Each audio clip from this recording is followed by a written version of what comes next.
The next thing that Viganò says in that statement, where I paused, is it's attempting to throw discredit upon me, accused of disobedience and negligence, right? When he is the one, quote, who brought to light an unparalleled network of corruption and immorality. We would not even be talking about this in 2020. This video would not be happening. The McCarrick Report would not be published if Viganò hadn't written his initial letter and then the letters after that. We can also thank James Grine for coming forward with his abuse as a victim of McCarrick. Viganò continues. The effrontery and fraudulent character shown on this occasion would seem to require at this point that we call this suggestive reconstruction of the facts the Viganò Report, sparing the reader the unpleasant surprise of seeing reality adulterated once again. But this would have required intellectual honesty even before love for justice and the truth. So Viganò, pause here. Viganò saying, look, it's not really the McCarrick Report. This is the Viganò Report. Francis and Cardinal Parolin, Secretary of State, Cardinal Farrell, they need to make the case against Viganò. Who has public support? Archbishop Viganò. Who has public sympathy? Archbishop Viganò. Who from day one has been courageous and called them out? Viganò. Who is living in hiding right now? Archbishop Viganò. Viganò.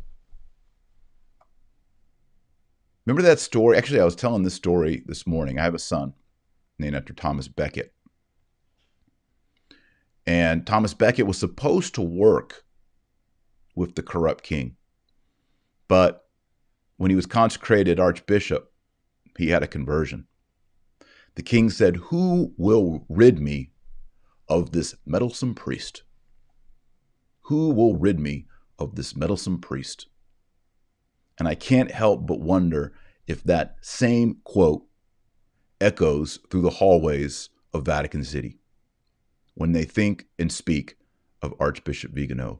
Who will rid us of this meddlesome priest who keeps going to the public and telling the public the things that we were never supposed to talk about in public? So they're now trying to discredit the man. Archbishop Viganò, this is written this morning, by the way, it's brand new, hot off the internet press. He concludes in his final paragraph, quote, Archbishop Viganò, unlike many characters involved in the story, I do not have any reason to fear that the truth will contradict my denunciations, nor am I in any way blackmailable. Anyone who launches unfounded accusations with the sole purpose of distracting the attention of public opinion will have the bitter surprise of finding that the operation conducted against me will not have any effect other than giving further proof of the corruption and bad faith of those who for too long have been silent, made denials, and turned their gaze elsewhere, who today must be held accountable. The Vatican fiction continues. End quote. Carlo Maria Viganò, Archbishop, November 10, 2020. But what's he saying here?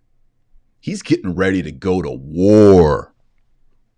He says anyone who launches unfounded accusations with the sole purpose of distracting the public attention of the public opinion will have the bitter surprise. What's the bitter surprise? Of finding that the operation conducted against me will not have any effect other than giving further proof of the corruption.